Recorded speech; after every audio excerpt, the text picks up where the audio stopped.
안녕하세요. 절대값TV의 명품 PD 한PD입니다. 자, 불과 몇 년 전에 둔천주공이 13억에 분양한다고 할 때 대한민국이 난리가 났었어요. 그죠?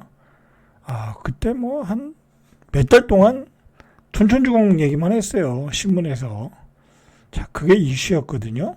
13억이 비싸다는 거야. 현재 25억 정도 하잖아요. 자, 그런데 지난주에 그 대조 1구역 힐스테이트 메디알레가 25평이 11억. 그러니까 이 34평 기준으로는 15억이거든요. 자, 15억에 분양을 해도 8살 분양을 해도 완판이다. 비례해서. 자, 그런데 아무도 비싸다는 얘기를 안 해요. 완판이 됐으니까. 자, 여러분, 불과 한 3년 전에, 아무리 뭐 인플레가 있고, 현금의 가치가 떨어졌다고 해도 도대체 왜 이런 일이 벌어졌을까요? 그죠? 일단은, 가격이 올라갔으니까, 시장의 가격이 올라갔고, 강북에서 15억에 해도 분양이 되니까 아무도 말을 안 하는 거예요. 그죠? 뭐 그 13억이 25억이 됐으니까 말을 안 하는 거지, 13억이 10억이 됐으면 얘기를 안 하겠죠. 얘기를 했겠죠. 자, 그러면 도대체 이런 현상이 왜 일어나는가 좀 우리가 파악할 필요가 있겠죠. 왜 13억이 25억 됐고, 이제 서울의 역세권의 분양가는 15억이 돼도 완판이 되고, 분명히 3년 전에는 진짜 누구나 다 비싸다고 해서 분양도 안 받았는데, 왜 이런 일이 벌어질까? 누군가 능력 있는 사람이 산다는 거잖아요. 없던 돈이 어디서 나온 거잖아요. 여러 가지 원인이 있지만, 이제, 돈 있는 아버지가 아들에게 집을 사주는 것도 있고요. 증여를 통해서, 어떤 자산의 증여를 통해서, 사주는 것도 있고요. 결국 빚의 부분이 많을 거다. 둔천주공 25억에 사는 사람이 순수하게 25억 있다고 사는 것도 아니고요. 분명히 빚으로 사는 경우도 있을 거란 말이에요. 15억에 분양받는 분도 빚을 많이 졌을 거란 말이에요. 전부 다 부모님 덕을 봐서 다 사진 않잖아요. 그리고 또 중요한 거는 지방에서 또 올라오는 유동성도 있고 여러 가지 원인이 있겠죠. 지금까지 다 그런 얘기를 했으니까.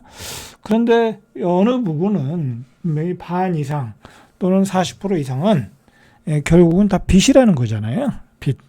자, 여러분들 여기서 좀 중요한 게 있는데, 그 사는 주체, 그러니까 30대, 40대가 빚을 지는 건 당연하고요. 당연하고. 제가 가만히 보니까 부동산 현장에서 보니까 아버지도 빚을 짓더라 이거예요. 아버지도 빚을 짓더라. 이게 뭐냐면요. 아들이 장가가서 아들 딸 낳는데 집 한 채는 마련해 줘야 될 거 아니에요. 나는 다 은퇴하고 이제 쓸 돈도 없고, 나는 이제 쓸 데도 없고, 그러니까 뭐 나는 연금도 나오고 하니까, 그러면 야, 너 빚을 좀 내고, 우리 아파트에서 주택담보대출 받아서 또 그 돈을 아들에게 보태주는 거야. 집 사는데 보태주고요. 그 다음에 전세 얻는데 보태주고요. 그렇게 하더라는 거야. 여러분들 그거 그럴 리가 있겠어? 저는 현장에서 많이 봤어요. 부동산 손님들 오시면 그런 부모님들 많이 봤어요. 아들을 위해서 집을 파는 거야. 내 집을 파는 거야. 32평 살았는데 25평으로 나는 가고, 난 와이프하고 둘이서 조금만 더 살면 되니까, 아니면 상급지에서 중급지로 가면 되니까, 그리고 그 돈을 가지고 아들 좋은 집 살아 이거야. 우리나라 대한민국 부모님들이 하는 일이 그거밖에 없어요. 자식을 위해서 헌신하는 거밖에 없어. 그렇더라는 거야. 그래, 여러분들 그런 거로 다 이해를 해야 돼. 결국은 어딘가에서 유동성이 나왔는데 그 유동성은 빚이더라. 빚인데 그 빚이 아들뿐만이 아니라 아버지 빚까지 합쳐서 집을 사더라 이거야. 빚으로 지금 금자탑을 쌓아 올리고 있더라는 거야. 제가 가만히 저희 친구들 사례를 한번 보고 있어요. 지금 아직 제가 요즘 친구들을 안 만나서 잘 모르겠지만 그들이 사는 형편은 잘 알고 있잖아요. 그런데 그 친구들 아들들이 이제 결혼할 나이야. 가만히 생각을 해보니까 내가 보니까 잘해야 2명 정도, 9명 중에 2명 정도만 좀 넉넉하게 살아. 그러니까 쉽게 얘기해서 아들 집 한 채 마련해 주는 것은 해줄만 해. 그러면 그 나머지들은 어떻게 하겠어요? 지금 사는 것도 뭐 변변치 못한데 제가 보기에는 그죠? 저 경기도 뭐 어디 살고 뭐 어디 살고 변변치 못한데 서울에 딸랑 집 하나 있고 변변치 못한데 그럼 어떻게 하겠어요? 그렇다고 내가 보기엔 노후도 보장이 안 된 애들이야. 그럼 어떻게 하겠어요? 자기 집을 자기가 빚을 내서 아들 전세 얻어줘야 되는 거예요. 아니면 경기도 외곽에 집 사는데 보태줘야 되는 거야. 예? 지들이 부모님한테 그렇게 받았잖아요. 그죠? 지들이 부모님한테 부모님의 논을 팔아서 밭을 팔아서 평촌과 분당에 집을 샀잖아요. 그러면 지들도 아들한테 해줘야 된다고. 그러면 분명히 근데 뭐 옛날에 우리 아버지들은 시골에서 잘 살았잖아요. 그냥 혼자 먹고 산데 지장 없잖아. 근데 요즘은 또 노후를 편안하게 사는 것도 쉽지 않아요. 그죠? 쉽지 않단 말이야. 근데 그런데도 불구하고 빚을 내서 사더라. 라는 거죠. 자, 여러분들, 이런 상황으로 이해를 하셔야 돼. 이런 상황을 이해를 하셔야 된다. 잠깐만 요걸 보세요. 우리나라의 국회 예산정책처가 25년에서 72년 장기 재정 전망 보고서를 발표했는데 국가에서 나온 거예요. 예산정책처예요. 예산정책처. 굉장히 보수적으로 뽑은 거예요. 그죠? 보수적으로 뽑은 거야, 이거는. 뭐 국가 예산정책처에서 뭐 충격적으로 뽑겠어요? 근데 보수적으로 내놨는데 충격적인 예상이 나왔어. 자, 국가 채무를 보세요. GDP 대비 비율이 2040년에 가니까 2040년이면 뭐 아직 멀었네. 그죠? 뭐 그러니까 보수적으로 나온 거지. 아니, 보수적으로 뽑았단 얘기지. 근데 어쨌든 80%뭐 얼마 안 남았어요. 뭐 15년 금방이야. 2050년 107%, 2060년 136%, 2072년 173%. 올해 1270조인 국가 채무가 2070년에는 7303조 원. 6배 가량 늘어난다. 자꾸 이제 부채가 늘어난다는 얘기예요. 자, 부채가 늘어나면 어떻게 되겠어요? 현금 가치가 떨어지겠죠. 그죠? 자, 이게 우리가 2072년이 되면 국가 채무가 200%가 넘는데 최근 미국이 국가 채무가 많다고 그러는데 많아서 이 나라 문제가 많잖아요 지금. 완전 빚으로 살고 있는 거 아니야. 근데 이 나라 그래봤자 122%밖에 안 돼. 123%. 일본이 216%. 그러면 우리가 일본 수준으로 간다는 거야 이제 국가 채무가. 자, 그러니까 너무 먼 얘기긴 하지만 이제 국가 채무는 계속해서 늘어난다. 굉장히 빠른 속도로 늘어난다. 그게 중요한 거야. 자, 여기 도표를 보세요. 2025년에 47%. 그죠? 좋죠? 내년만 해도 벌써 2030년만 가도 한8% 늘어나고 2040년 가면 그냥 더블이 되네. 그죠? 이렇게 늘어난다. 자, 제가 갑자기 이 얘기를 왜 했냐면, 자, 이제 좀 우리가 이 대선 기간이니까 잠깐 공약을 봐야 돼요. 근본적인 문제는 정치고요. 그죠? 정치에 문제가 있고, 정치인들이 잘 정치를 못하니까 문제가 있고, 우리 국가 시스템에 뭔가 문제가 있으니까, 이런 문제들이 발생하고 있는 거잖아요. 그죠? 서울의 집값이 또 폭등하는 이유들이. 자, 우리가 잠깐 이걸 봐야 돼요. 자, 봐야 되는 게 뭐냐면, 자, 이 얘기를 하기 전에, 제가 이재명 후보, 특정 후보를 비난하는 건 아니에요. 제가 보기엔 정치인들이 공약하는 거는 김문수 후보건 이재명 후보건 다 헛소리, 헛소리라고 하긴 좀 그렇고, 이 공약이야. 빌공짜야, 그냥. 아무것도 없어. 공허한 공약이야. 그걸 우리가 좀 알아야 된다는 의미에서 이야기하는 거예요.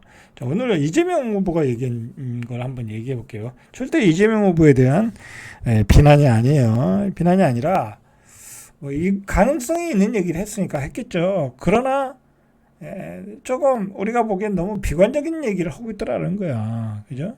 자, 특정 후보에 대한 비난이 아닌데 여러분 잘 한번 여러분도 생각을 해보세요. 얼마 전에 무슨 얘기를 했냐면 자 일단 재정 적자가 늘어나는 상황이에요. 그걸 여러분도 전제로 두고 보셔야 돼. 이 북극 항로를 개발하자. 그런 얘기를 꺼냈죠. 저기 이재명 후보가 그래서 한국의 해운회사 HMM을 부산으로 이전하자. 그래서 그리고 해양수산부도 부산으로 이전하자. 자 그렇게 해서 부산을 핵심 거점으로 해서 부울경을 개발을 하자. 그죠? 그 얘기를 꺼냈어요. 자 여러분들 그거에 대해서 한번 검증을 해볼 필요가 있는 거예요. 북극 항로를 개발해서 부산을 어떤 금융 중심지로 만든다. 금융 중심지로 만들려면 산업은행도 이전하는 게 맞겠네.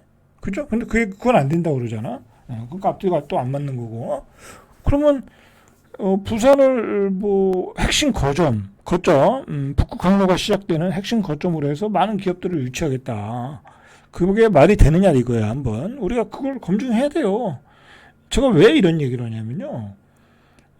지금 문제가 되는 게 이 김문수 후보건 이재명 후보건 지역에 내놓는 공약들이 다 허무맹랑한 소리를 자꾸 해서 제가 이 얘기를 하는 거예요. 저라고 누가 미워서 이야기하겠습니까? 허무맹랑한 이야기를 해요.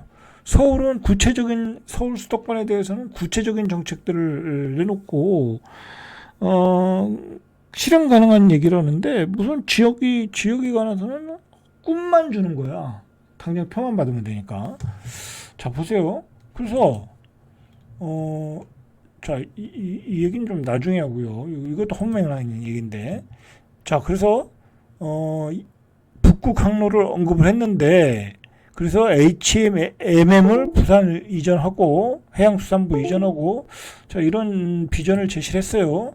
제시를 했는데 이 북극 항로 프로젝트를 위해서 노후도시 부산을 리모델링해서 뭐 어쩌고저쩌고 제2 경부고속도처럼 시작해서 스타트업 혁신기업 대기업을 입주하는 부산을 만든다. 희망적인 얘기죠. 자 여러분들 자 일단은 북극 항로가 뭔지 우리가 좀 알 필요 있어. 자, 이 사진 한번 보세요. 이게 해양수산부에서 나온 자료거든요. 자, 우리가 한국에서 이렇게 인도양을 통해서 수에즈 운하를 통해서 이렇게 가는 거야. 북극까지. 근데 이렇게 가면 좀 빠르잖아요. 그죠? 이거 빠르니까 물류비가 많이 절약되겠죠. 뭐 한 30%에서 25% 절약된다고 하더라고요. 자, 이렇게 가는 거예요. 자, 뭐 근데 여기로 이렇게 가는 무슨 물류량이 얼마나 될지 모르겠지만 세계적으로 이렇게 우크라이나 전쟁 이전에는 이렇게 가는 노선이 전체 한 1%였다나 이제 뒤에서 보시죠. 1%밖에 안 됐대요. 자 그리고 여기는 지금 북극이잖아요. 겨울이면 이게 바다가 얼잖아요. 그래서 이 러시아에서 해빙선을 빌려가지고 그거를 뭐 까부시면서 간다는 거야. 그러니까 비용이 많이 들겠죠? 그죠? 자, 그런 문제가 있고요. 그 다음에 여기에 그런 그 바다 이 생태계가 이 청정 생태계가 이 유조선들이 다니면은 이 지역은 굉장히 오염이 된대요. 여기서 나오는 연료들, 뭐 블랙 카본, 뭐 그다음에 뭐 여러 가지 이 바다 이것들이 큰 유조선이 지나다니면서 이 바다를 오염시키면 인류에게 재앙이 온다는 거야. 환경학자들이 이야기는. 그러니까 별로 실현 가능성도 없고 굉장히 어떻게 보면 요즘 기후변화 정책에 맞지도 않는 거야. 근데 이 맞지도 않는 이 가정을 가지고 이 항로를 개설해서 부산을 뭐 핵심 거점으로 만들겠다. 자, 그런 얘기를 하는데 이런 얘기에 또 어떤 교수까지 동원해서 얘기하더라고요. 교수는 그냥 제가 보기엔 어용학자 같아. 그죠? 뭐 전혀 설득력이 없으니까. 그렇게 돼서 국내 조선이 이제 잘 되고 뭐 이제 뭐 그쪽으로 다니면 무슨 뭐 이제 세빙선도 우리가 만들 수 있다 이거야. 그 해운 산업이 발달할 것이고 이에 발맞춰서 이제 그 교수님이 하신 얘기야. 유명한 교수님 같은데 저 오영 교수라고 그러네. 그러니까 반도체, 자동차, 방산, 철강, 석유화학 등 국가 경제를 지탱하는 제조업 경쟁력도 높아집니다. 물류비를 한 30% 아껴서 제조업 경쟁력을 높인다. 그러면서 국제 자본이 싱가포르처럼 유치되고 뭐 어쩌고 저쩌고 부산이 아시아 금융 중심지가 된다. 글쎄요, 그죠? 별로 실현 가능성이 없어 보이죠, 그죠? 대기업들이 올 리도 없고, 그리고 북극 항로가 그렇게 개발되기도 쉽지 않고, 그죠? 이게 이재명 대통령 기간에 될 일도 없고, 그리고 싱가포르처럼 부산에 될 일도 없고, 그죠? 물론 이제 만약에 그게 북극 항로가 이제 활성화되면 뭐 중간 정착지 기지로서, 그죠? 뭐 일본, 대만 거쳐서 이렇게 부산을 거쳐서 갈 수 있으니까 뭐 활성화는 될 수 있겠죠. 그러나 이렇게 해수면 상승으로 이제 북극이 녹아야 되는 거잖아요. 아니 그 세빙선을 가지고 막 다 부시고 다니면 이 생태계를 다 해친다고 그러잖아요. 그런데 해수면 상승으로 인해서 재난 뭐 그런 게 가중화되고요. 북극 빙하가 녹으면 해수면이 상승하면 해안 도시들은 거대한 홍수 피해를 입을 거예요. 그러니까 이 얘기는 뭐냐면 우리가 그 북극 항로가 북극이 다 녹아가지고 다닐 정도면 인류는 망한다는 얘기요. 기후변화 때문에. 예? 기후변화 때문에 망한다는 얘기야. 그러니까 그쪽으로 다니면 인류는 망한다. 근데 그런 가설을 놓고 무슨 해운 활성화되고 부산을 활성화시켜서 국제 금융도시를 만든다는 얘기는 한마디로 소설 같은 얘기죠. 소설 같은 얘기. 자, 이거 보세요. 북극해의 해상 교통량 증가와 세빙 활동이 북극의 기후 변화를 더욱 가속시킨다는 거야. 그렇지 않겠어요? 그 거대한 유조선이 그렇게 많이 다니면 거기에 그나마 있던 그 빙하도 다 녹여버릴 거 아니야. 오히려 못 다니게 해야 될 판인데 이 환경학자들, 기후학자들 얘기는 엄청난 북극의 대기 오염을 가중시킨다는 거야. 그죠? 자칫하면 부산이 없어질 수도 있어요, 여러분. 이게 말이 되냐고. 말이 안 된다. 그러니까 무슨 얘기를 하냐면 이 환경학자들 얘기는 북극 항로 개척은 지옥문이라는 얘기야. 예? 북극 항로 개척은 인간이 스스로 지옥문을 여는 행위와 똑같다. 온실가스로 얼음이 녹고 그 틈을 계기로 세빙선을 앞세워 항로를 만들고 대형 화물선이 매연을 내뿜음에 뒤따른다. 기후재앙을 가속하는 이 길을 과연 기회라고 부를 수 있는가? 인류의 재앙 앞에서 경제적 기회 운운하는 발언은 결코 정의롭지 않다. 그러니까 북극 항로 참 그렇죠. 뭐 더 이상 얘기는 안 하겠습니다. 제가 뭐 환상적인 얘기에 혹하지 마세요. 그죠? 그러려니 하세요. 그러려니. 표어달라고 그러는구나. 그러려니 하세요. 그런 기대감을 가지실 필요 없어요.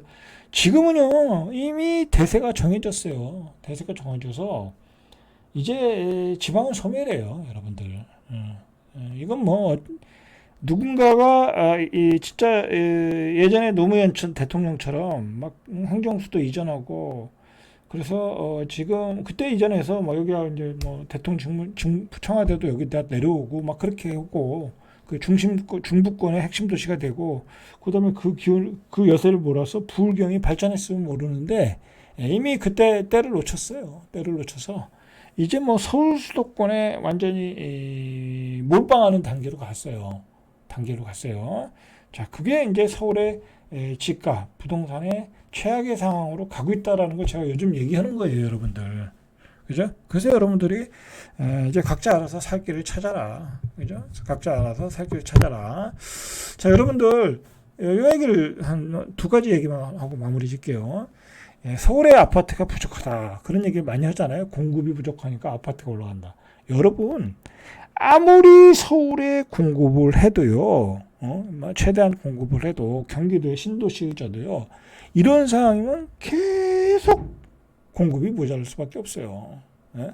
그리고 아파트가 어떻게 아무리 이 공급을 많이 해도 어떻게 아파트를 서울의 핵심지에, 서울의 도심 안에 공급이 가능해요? 신도시에 어떻게 공급을 계속할 수 있어요? 못해요. 그리고 우리나라 사람들은 아파트를 투기 상품으로 생각하기 때문에 계속 필요 없는 것도 계속 사잖아요. 그죠? 신축 나오면 또 신축 분양권 사고. 그죠? 그리고 한 5년 살다 이사 가고, 새 아파트로. 10년 살면 또 이사 가고. 10년이면 다 팔고 넘어가잖아요, 새 아파트로. 무슨, 아파트가 무슨 뭐 공산품도 아니고, 어떻게 공급이 되겠어요? 그죠? 안 되는 거예요. 안 되는 거. 안 되는 거니까. 그런데 이게 투기 상품화되고 자산 가치를 또 크게 만들어주고 하다 보니까 이게 돈이 다 몰리다 보니까 누군가가 계속해서 몇 채씩 사고 그러다 보니까 모자르는 게 되는 거예요. 그러니까 아파트 공급이 모자르다는 얘기는 이거는 당연한 우리의 상황으로 보면 당연한 얘기예요. 당연한 얘기. 그건 이제 그것 가지고 문제가 되는 게 아니에요. 아파트는 원래 공급이 모자르는 거예요. 그리고 다 죽어라고 좋은 입지에 좋은 아파트만 살라고 하잖아. 그러니까 공급이 모자르지. 그죠? 집을 자산의 축적 수단으로 가고. 자, 그러니까 공급이 모자른 거예요. 그래서 서울 집값은 이런 이 흐름이라면, 이런 트렌드라면, 이런 분위기라면 서울의 집값은 계속해서 올라갈 수밖에 없어요. 근데 거기다 대고 집값이 폭락한다라는 얘기는 진짜 말도 안 되는 소리죠. 말도 안 되는 소리. 자, 그리고 요 얘기 다음 시간에일까 이거. 자, 그러니까 공급이 부족하다. 자, 그 말은 이제는 머릿속에 지우시는 게 좋아요. 항상 우리는 공급이 모자랄 수밖에 없다. 자, 오늘은 여기까지. 잘돼갑두기의 명품 PD 한 PD였습니다.